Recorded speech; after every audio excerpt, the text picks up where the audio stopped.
of the ISWP Wheelchair Educators Package.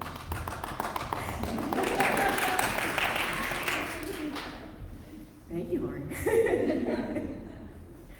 I'm Paula Rushton. I'm the lead of this project. I'm an associate professor at the University of Montreal in Montreal. And I would like to introduce Kritika Kanduro. Hi. She's the research and training coordinator for the International Society of Wheelchair Professionals. Can you all hear me okay? All good? Super. So in the next hour, this is what we're going to try to go through. So we're going to give you a brief overview of ISWP and the Wheelchair Educators Package.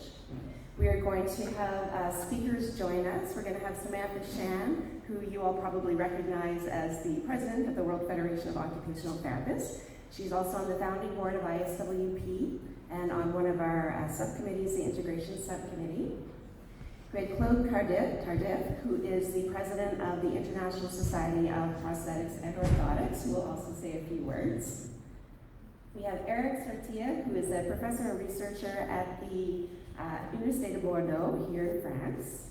We are hoping to have Samuel Poulin. His train is stuck. He may join us, he may not get here, but he is also here in France at the University of Versailles. We have Rosie Gowrin from the University of Limerick. She's a professor and researcher there. And here in front, we also have Lori Rosenberg, who is a professor and researcher at the Hebrew University, Israel. At the end of our presentation, we'll have the official launch, and then we'll let you all go to the remaining sessions of the day. But again, thank you so much for being here at 7:30 in the morning here in Paris, France. So in terms of a brief background, ISWP was launched in 2015, so it's a relatively new organization, and it's funded primarily through the United States Agency for International Development. It was launched in direct response to the needs of wheelchair users and also the healthcare professionals, such as occupational therapists, who provide services to wheelchair users. There are 75 million people worldwide who require a wheelchair for mobility. However, only about 15% have access to an appropriate wheelchair. And by appropriate wheelchair, we mean a wheelchair that meets the needs of the person and their attributes, the environments in which they work, and of course the occupations that they need and want to do in their wheelchair on a daily basis. At ISWP, we're very fortunate to have over 100 volunteers who take part in about 5 active working groups. And so we have a lot of people helping out with a lot of different projects, and in particular for the development of the Wheelchair Educators Package, we have a group of about 35 people.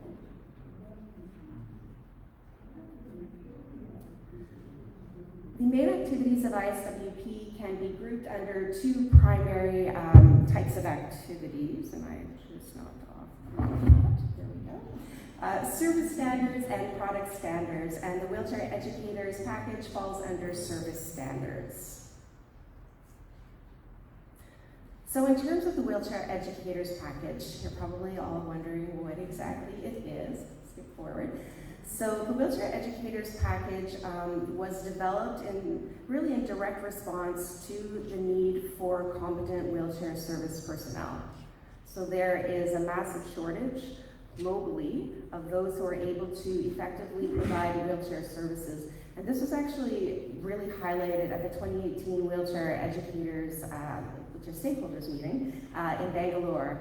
And so this became part of the wheelchair sector goal, and it's also one of the priority action items of the wheelchair sector to develop more competent personnel for wheelchair service provision. And so this is one way to do that. It's multifactorial, of course, the fact that we don't have enough competent wheelchair service providers, but one huge component of that is the fact that the education that's provided in university programs and regional training centers is not adequate. It doesn't provide education on all 8 steps of the wheelchair service provision process. And so the Wheelchair Educators Package is really developed to help to meet the needs for education and thus the development of competent personnel. So what is it really? So the sole purpose really of the Wheelchair Educators Package is to guide educators in university settings, so such as occupational therapy programs and regional training centers, to guide the integration of wheelchair content into their programs. So the target audience is really educators. It's not the wheelchair users themselves. It's anyone who's providing education to those who are going to provide these services. And the focus is on the how-to, but the focus is also on the resources. So it's almost like a one-stop shopping for all of the resources that you might want to access in order to integrate wheelchair content into your programs. So as I mentioned a little bit earlier, so we have a large team that have developed this package over the last 2 years. We started actually in May 2020 with a call for interest of those who might be interested in participating in the development of the Wheelchair Educators Package. There was a lot of interest. We had over 70 responses of wheelchair educator experts across the globe, and we narrowed that down to about 35 individuals who took part over the last 2 years in the development of this package. You can see all of them on this slide. Some of them are who are in the room today. We have individuals from different professions. So the idea is that the Wheelchair Educators Package will be pertinent regardless of your profession or your setting. So with occupational therapists, physical therapists, prosthetists, orthotists, those from nursing, physiatry, from low to high resource settings in order to make a package pertinent for everyone. So over the last 2 years, this is the organizational structure that we've been in that's allowed us to conduct this work. So we have a steering committee of about 6 people guiding the process. We have the Wheelchair Educators Development Team of 32 people, and then they're broken down into the working groups that you can see here on the slide. The first working group is the Participatory Action Working Group, so we very much followed a participatory action research approach, again, in order to ensure that we're meeting the needs of the end stakeholders, that being the educators. We had a scoping review working group, so we conducted a scoping review to help inform the content that we included in the Wheelchair Educators Package. The next 3 working groups that you can see, the Advocacy, Planning and Teaching, and Implementation and Improvement working groups, developed the content of the 3 primary sections of the package, which we'll show you here in a few minutes. And then finally, we have the Pilot Sites working group, and we piloted the Wheelchair Educators Package with a small group of educators, OTs, PTs, P&Os from low, middle, and high resource settings. So in a nutshell, that makes it look kind of easy what we've done in the last 2 years. It wasn't, but in a nutshell, this is what we've done. We put together an initial prototype. We did an internal review from our WEP development team perspective. We then engaged experts, did an external review, piloted the package, and now here we are today, apparently ahead of schedule because the slide says September. So here we are today in August launching the package. So in terms of impact, of course, our hope is that this package will inform the sector about the need for better education, inform education programs to improve the education that we're offering, which will support the sector's goal that I had in one of the earlier slides. It's going to support competency development, and of course, it's going to support the end user, the wheelchair users, finally, to have the appropriate wheelchair that they need. So 2 leads of ISWP, Mary Goldberg and John Perlman, couldn't be with us today, but they've shared a video that we would like to share with you.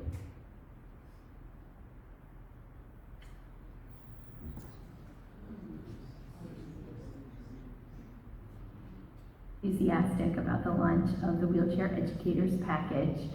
It is the culmination of years worth of work, starting with our integration subcommittee, and couldn't be prouder of the work that our team accomplished, and so proud of the global effort. So congrats to Paula and the larger team. I'm so excited to announce and support the launch of the WEP. It's exciting. It's critical to scale up training to make sure wheelchair users around the world receive the appropriate devices that they need, and the only real way to do that is through academic programs globally. And so this international team has worked for now several years to pull this together so it's contextually appropriate and can be shared very broadly. And I can't be more proud and excited to see how this flourishes from here.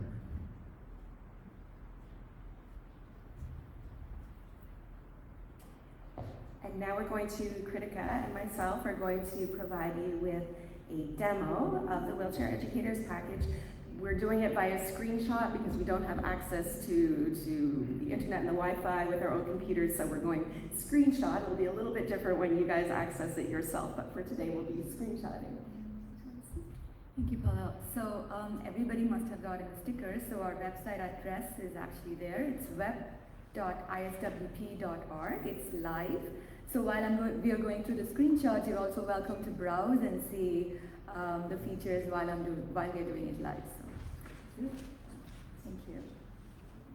So this is how the homepage looks, and we have added more like a brief description about the package itself, and then access to the 3 different sections from the homepage. So that's going to be. Thank you. So the 3 different sections are advocating, planning and teaching, and evaluating. So you have access to it from the homepage itself. And then more information about wheelchair users' need worldwide. And this stats all coming from WHO and the World Bank data. And moving on to the advocating, when you click on the advocating section, you will see a dedicated homepage for that. And then when you keep scrolling, you'll see we have separated the resources based on 3 different sections: inside an institution, if you want to advocate inside an institution or outside an institution, and both. So my colleague Paula will talk more about advocating. Sure, thank you, Kritika. Thank you. Social distancing. Could you flip to the next slide? Thank you. Yes.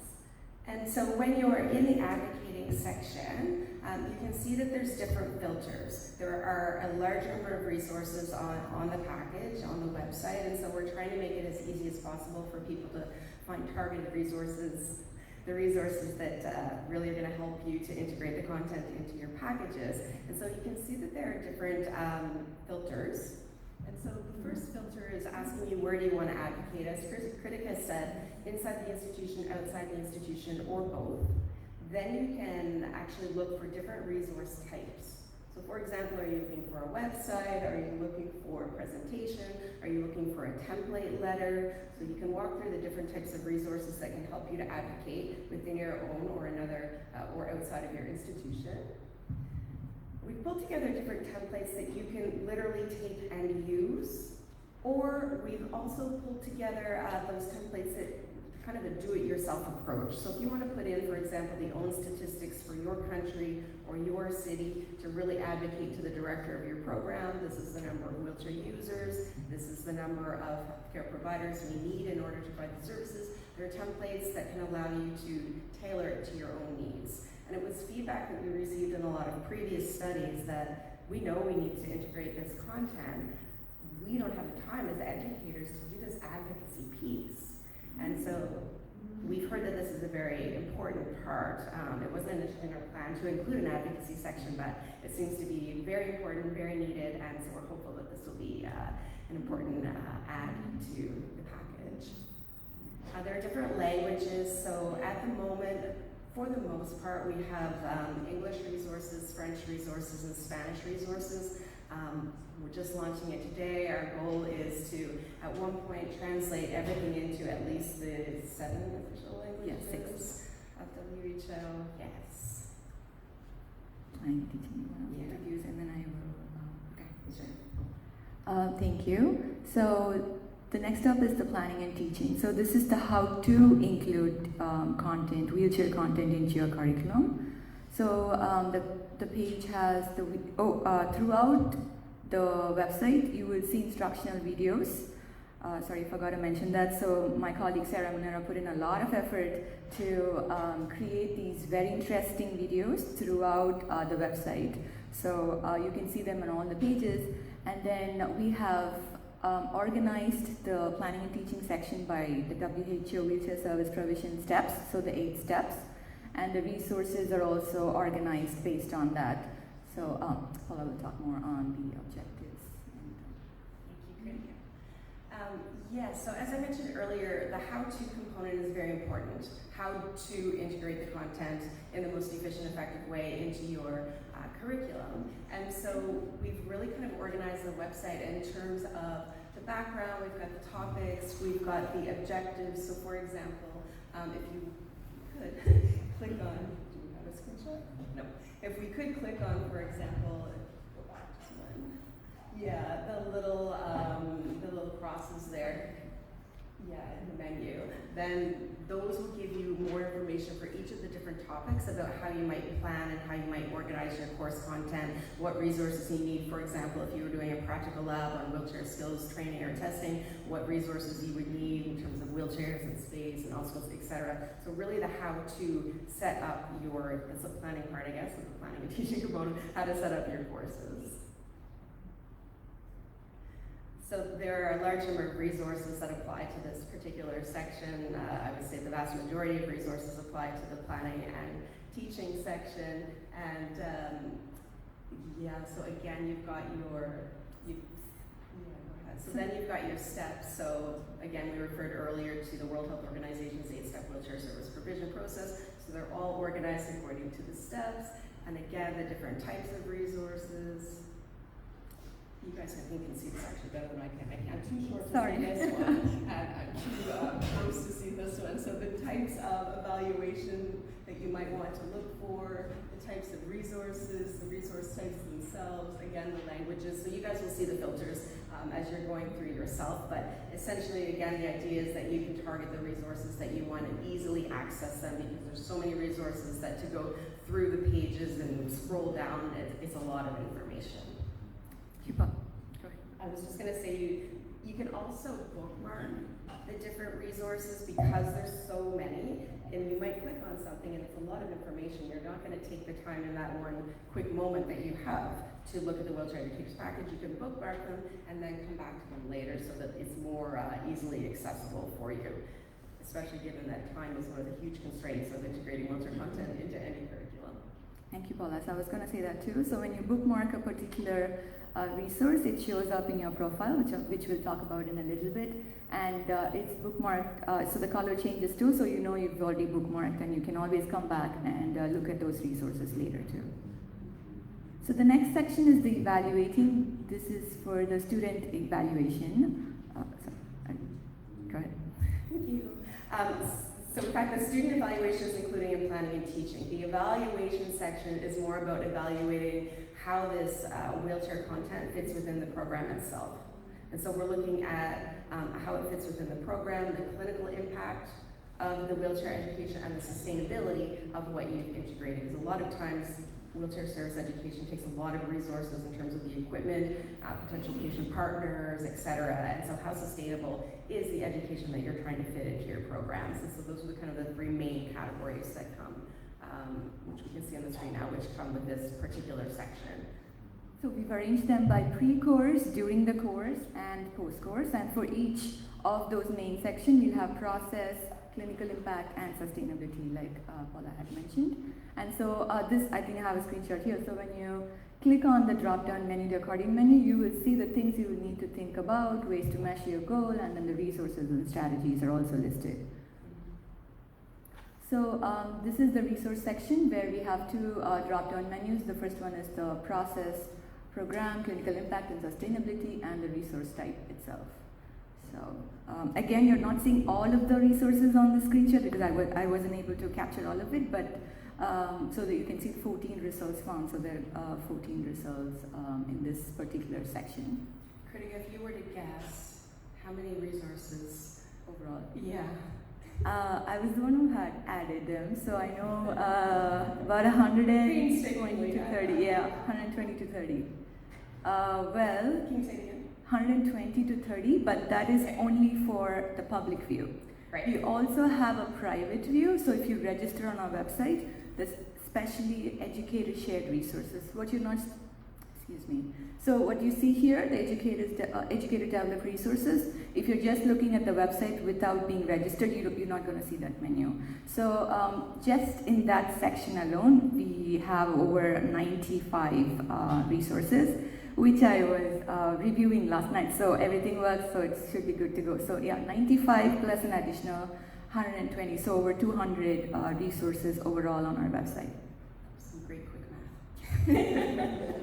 So we're super excited actually to have the educator shared resources, because I think we all know that it takes a long time to develop a really effective lab or online modules or what have you. And so if we're all sharing what we've done, we don't all need to take the time ourselves to do that. And so, yeah, I think we have the educator shared resources from 8 universities at this point in a number of different languages. And one of the really important reasons why those resources are actually, why they're not available to everyone is because there are evaluations, student evaluations included on there, because again, feedback we've heard is that that's one of the most difficult things to do, is to develop evaluations for the practical hands-on component of wheelchair service provision. And so those are on there, so we don't want students to have access to those.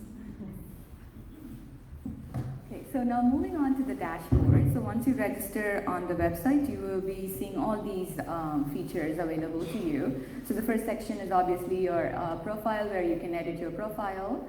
And then the next one is the news feed. So if there are any announcement in the wheelchair sector, or you wanted to share something from your organization or your event that you want to publish among the educators, we are happy to do that for you.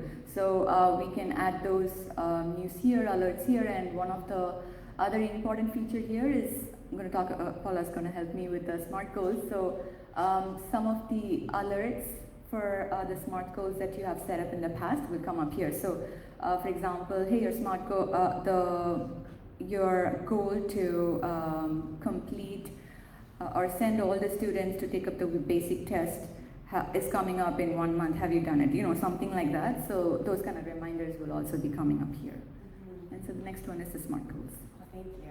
Yeah, so it's an interesting part. We went back and forth on whether to include this component in the package, but I think ultimately we decided it was important to have a section that allowed us as educators to create our own goals.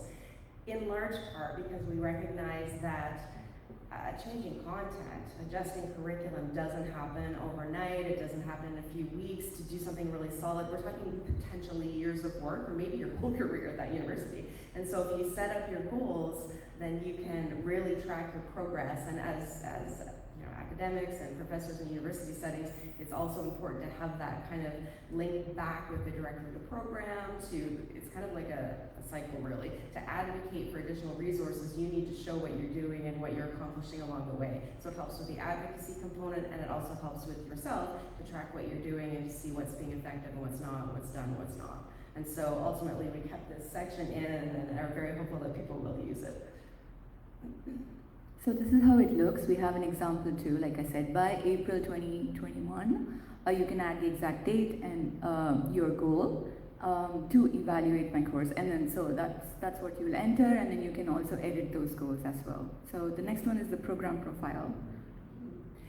So the program profile is something we started a few years back as part of our academic training partners, and the whole idea behind the program profile was to allow the educators to develop a really short snapshot of what the wheelchair education looks like in their organization and their program. And so just a brief description of the program and basically what's happening at the different levels of integration. So let's say advocacy, planning, teaching, and implementation into your program. And initially these were shared so that we could all, in our small community of practice, share the barriers that we're facing to integrate content and the obstacles and how we're overcoming those obstacles so that we can share those. I think we have how many academic training partners? 30 from 19 countries. 30 from 19 countries, and so even though the context can be completely different across programs, across professions, across countries, there's a lot to be learned from sharing all of that information in these short snapshots. Thank you, Paula. So this is an example from universa.ces. So once you come, it's all free, so once you complete this information, we'll get back to you with a template like this, and once you approve this, we will then share it on our website. So far we have about 12 snapshots from 8 different universities already on the website. Some people update them when they've created something new and they're excited to share, so that's nice. Okay. Thank you. So the next one is the wheelchair statistics, which is very interesting too. You want to talk about it? I'll let you do. Okay, thank you. So this is very interesting stats. So you can, when you select the country from the drop-down menu, so I have India here, and because I am from India, sorry. The country's population automatically populates, and the wheelchair users also automatically populates. So the underlined numbers automatically populates every time you select a different country. So the nice thing about this is also when you're registering, you select a country, the website also remembers that, and it does. Next time if you want to change it, you can also do that, but it always remembers your previous selection, your first one. So that's an interesting feature too. It's great to help with the advocacy piece. You don't have to look for those numbers, it automatically populates for you. Thank you. And then the data is coming from the World Bank data, so we'll be updating every year once the new data has been released. And these are all just support, so you can fill out a form to contact us if you need to, and we will definitely get in touch with you. And go ahead. I was going to say, and please do. Yes. Because with the development of websites, there are always glitches, there are always things that don't work. Critica spent a lot of time last night addressing issues before this morning. So if you're noticing something doesn't work or you're trying to figure out how to use something, please do contact us, because that will alert us to let us know something's going wrong. Thank you. Absolutely, please do. And then the next one is the forum, the discussion forum that we've created. So this is, again, all these features are only available for members who've registered on our website. So a discussion forum is also for the closed group who are already members. So when you post something, you can other members can also see and they get an alert. Or you can also make sure to unselect that you don't want to send an alert. So there are also different kind of features that we worked on the forum itself. And then bookmarks, we already talked about bookmarks. So the bubble comes up when you haven't read, you bookmark something but you haven't read them. So that's very easy to also keep a track of what things you have read and what things you would like to save for the future. And then FAQ, this is still ongoing. So if you have any questions and we've addressed that, we will make sure to also update this section. So it's just an ongoing process. Then of course log out. The next one is the academic training partners that Paula had talked about. So this is a group of 30 people, 30 universities and training centers from 19 countries. I'm not seeing all the countries here, but the world map represents all 19 countries. And so when you click on the world map, it's very nice that that particular country just pops up. And so for example, like India, again, not being partial here, so it just comes up and all the training institutions and universities there come up. And they have presented their, they've shared lessons learned, challenges from how they have included wheelchair curriculum into their, wheelchair content into their curriculum. So those presentations are also freely available for you to take a look. And the integration snapshots are also here as well. That's perfect. Okay, thank you. So when you keep scrolling towards the end of this page, you will see a place where we welcome you to also submit resources, and if you'd like to be part of this community of practice, you're more than welcome to be part of it too. I mean, these meetings happen bi-monthly, and the timing and the date depends on the presenter's preference. So if you would also like to present your work or your challenges and what you like to share with the group, you're more than welcome to be part of this group. So, and if you'd like to share the resources that you've already developed, that you're integrating into your O programs, please share those as well. So the last one I wanted to talk about is the wheelchair educators resources. And so these are the resources that the academic training partners have particularly shared with us. So it's all here, so by language, by university name, and country, and then the resource type. So.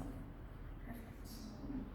Well, that's just one example of an online module, one of a series of online modules that I created for the University of Montreal, using the wheelchair skills program to talk about wheelchair skills testing and training. So it's just a screenshot of the very first page of the online module. It's an example of what you might find if you go into that section. And another example, but I think we'll quickly move forward. Okay. Super. So we're going to now invite Samantha Shan, the president of the World Federation of Occupational Therapists, to come and say a few words. Thank you, Samantha.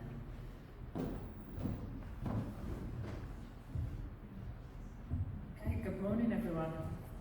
I'm very excited to be here. In fact, so excited I turned up yesterday, but none of you are here. Yeah, I won't hold it against you. But no, seriously, it's very good to be here. I've been involved with ISWP for a number of years now in various different capacities, and to see this package like come to fruition with all the hard work that's gone into it is absolutely amazing.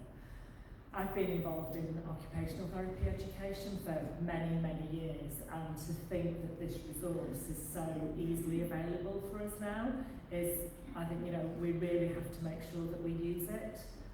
There's some wonderful resources there, and, great work putting it all together. And I know it's not going to stop, you're going to have more and more to add.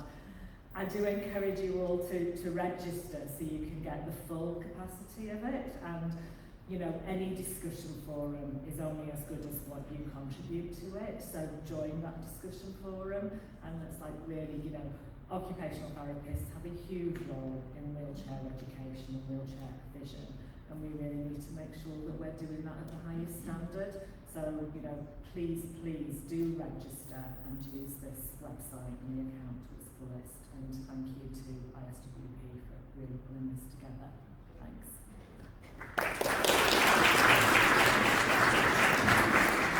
Thank you, Samantha. Next, I would like to invite Claude Cardiff, the president of the International Society of Prosthetics and Orthotics. Thank you. So, thank you. Good morning. You're still wondering why I'm here as the president of ISPO in this conference. It's part of the exchange we do with the different professions among us. We invite the others to participate in Congress, so we keep contact. And then Paula saw that I was here and she asked me to come and speak to you. So I'm not as prepared as Samantha has done, but just to inform you that the ISPO is the multidisciplinary organization who bring together people who are involved or interested in the provision of mobility devices such as prosthetic, orthotic, and wheelchair. And ISPO, we set the standard for education for prosthetic and orthotic occupation. And when we revised in the last revision of the standard in 2018, we have included a wheelchair competency, as we believe that PMO professionals should know. They don't need to be specialists in wheelchair, but they should graduate with competency in wheelchair services. And then after that, depending in which sector and which area they are working, you can always specialize and have other access to other education through the CPD approach. Okay. And then we have done a survey among prosthetic and orthotic training program worldwide to see how many training institutions have included or integrated wheelchair services into the curriculum. So we find out that there was quite a lot of training programs who were addressing wheelchair, but only a few has really an appropriate content in terms of the 8 steps as we were talking before. So we said, well, we need to do something. Okay, so we have organized with ISWP last year a course for educators in prosthetic and orthotic, just for them to get to know what we were talking about. And then we also believe that the wheelchair educator package will be a useful tool, because in the survey, one of the challenges that the training institution was facing was not only a lack of knowledge from the educator in wheelchair services, but also a lack of resources and lack of support or example how to do it. So we believe that the wheelchair educator package will be a very useful tool, at least for PMO training program, but I also believe that it can be useful for any type of training program to include wheelchair services into the initial training of the professional, because having more professional or having more people properly trained in wheelchair will also significantly improve access to services in the different parts of the world. Thank you.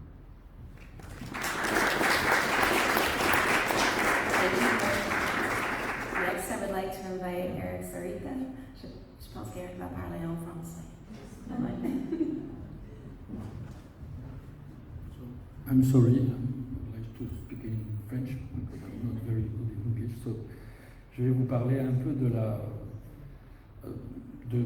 comment ça se passe en France finalement, à la fois dans la formation pour les fauteuils roulants et à la fois dans la prescription et la préconisation des fauteuils roulants. Je pense que cette ressource-là est une ressource qui est tout à fait utile et importante, justement, pour permettre d'accéder à des ressources qui vont permettre d'améliorer aussi la compréhension l'accès à un certain nombre d'informations qui sont importantes dans ce domaine-là. Donc au niveau de la formation, il y a une dizaine d'heures formelles qui sont dédiées au fauteuil roulant dans la formation des ergothérapeutes en France, et c'est quelque chose qui se passe plutôt en première année, c'est-à-dire au tout début de la formation. Et en fait, les ergothérapeutes les étudiants vont apprendre surtout l'utilisation finalement, la préconisation, l'évaluation et l'entraînement des fauteuils roulants sur le terrain lors de leur stage. Donc c'est essentiellement ça qui va les former.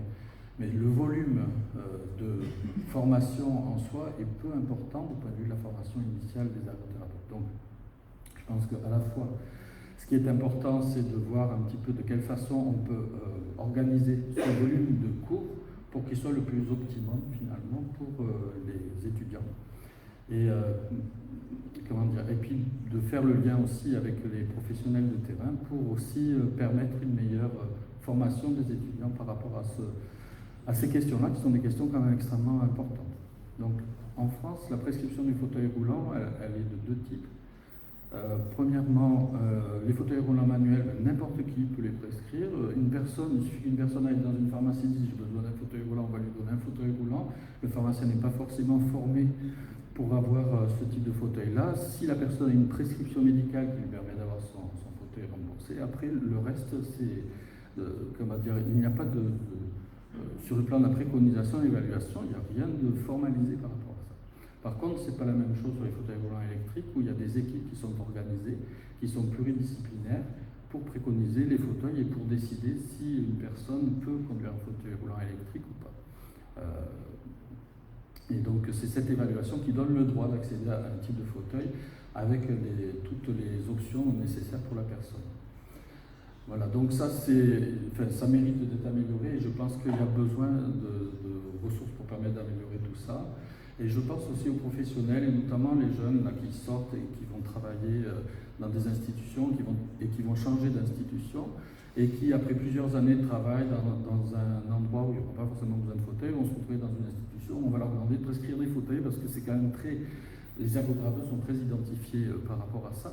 Et donc, ils vont devoir revenir sur des connaissances qu'ils n'ont plus depuis un certain nombre d'années. Donc, ce type de ressources est extrêmement important aussi pour pouvoir avoir une information qui est actualisée et permettre finalement de retrouver une certaine compétence par rapport à ces prescriptions et à ces évaluations. Et puis, dernier point qui est important, c'est que finalement, en France, peut-être comme dans d'autres pays, il y a des gens qui travaillent ici ou là, de tous les côtés, mais ils ne travaillent jamais ensemble.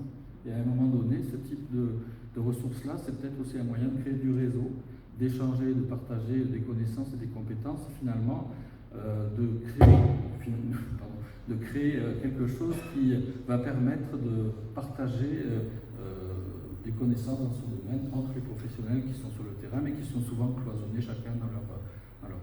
Voilà.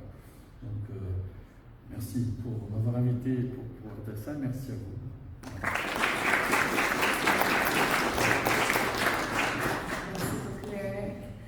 J'invite Samuel maintenant pour parler.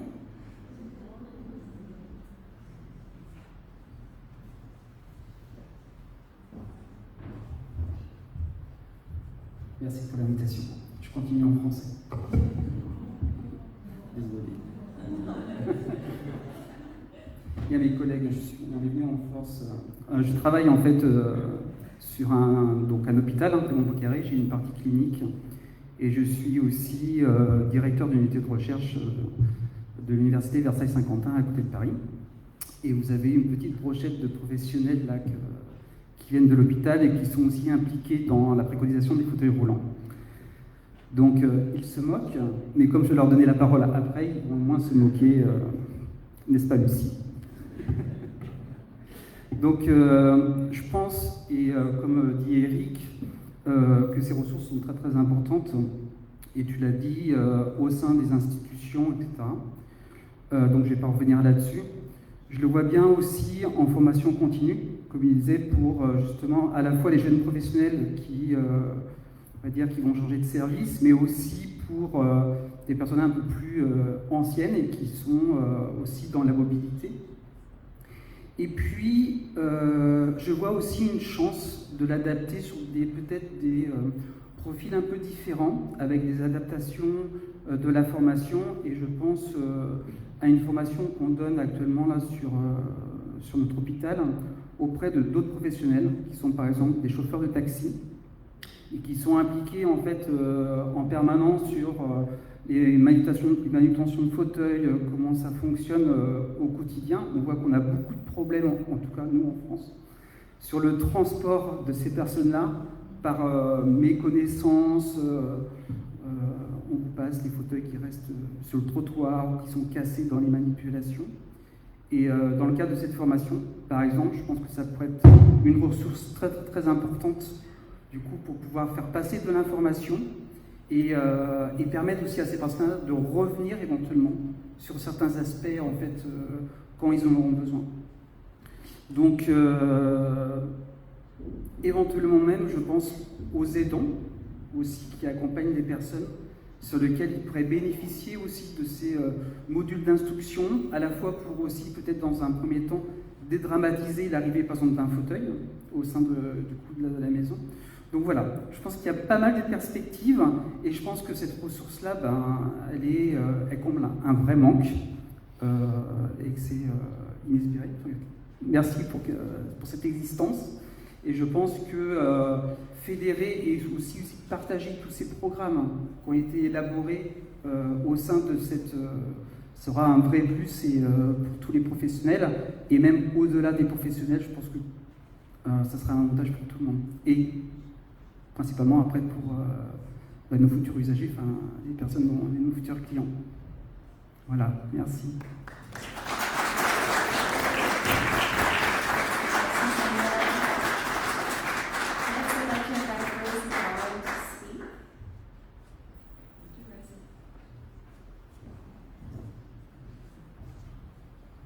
Hi, can everybody hear me?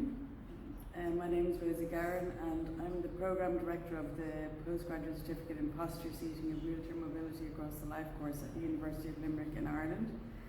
And I just want to say I feel quite emotional today because it's a real privilege to have been involved with developing the Wheelchair Educators Package with an amazing team of people around the world, and it gave me a great opportunity to connect with the huge community globally who are so passionate about ensuring that wheelchair services are made available and that we're providing them appropriately for people who require wheelchair services.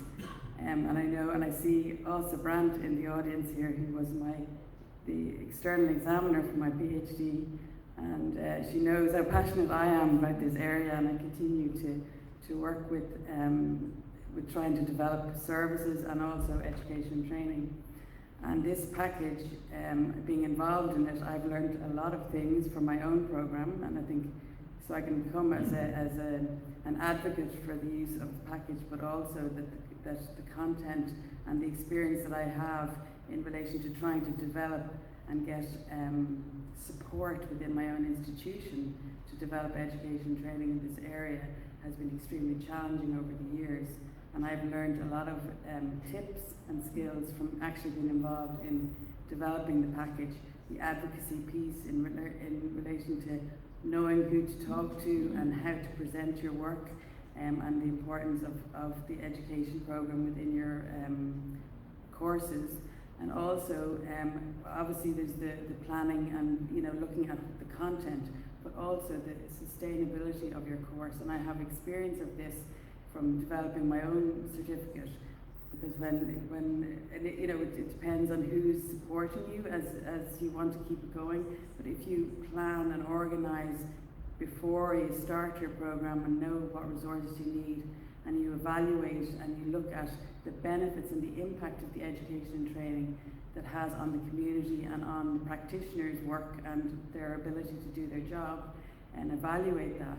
And then also you can then move on to develop specialist aspects of your course to make, to build capacity in the area. So I'm just absolutely delighted to see the launch of the Wheelchair Educator Package today, and I'd like to thank Paula and the whole team of people that have connected with around the world. It's a massive community, and I think it's really important that we all join this community and celebrate and see, this is a game changer, and we can change the world in relation to wheelchair education, but also wheelchair service delivery. Thank you. Thank you so much, Rosie. And one final speaker, Lori, will come join us. And sorry to ask you this, Lori, but can you be very quick because I'm seeing the people open the door at the back. I'll be very quick. Okay, well, most people said everything that I was going to say anyway, so big masses right quick.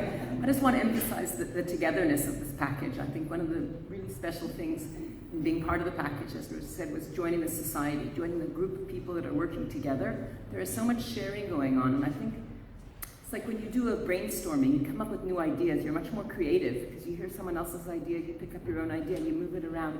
So when you use the wheelchair education package, there's that brainstorming going on. You say, oh, in India they did that, oh, that's really cool, I could do that. Oh, they did this in Pittsburgh, I can add that to my course.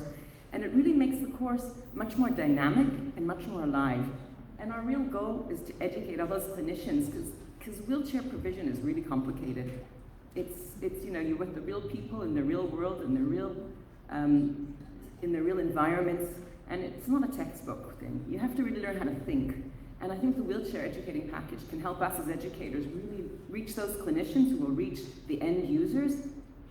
And that's the goal in the end, to reach all those people who can participate in life and be out there in their wheelchairs. So I'm super excited about this program. I think it's really going to help us as educators make the best programs we can and really get to those end users. That was quick. Thank you so much, Lori. And we really do, I'm getting signs from the back of the room, so we really do need to leave. But I want to thank everyone so much for joining us this morning.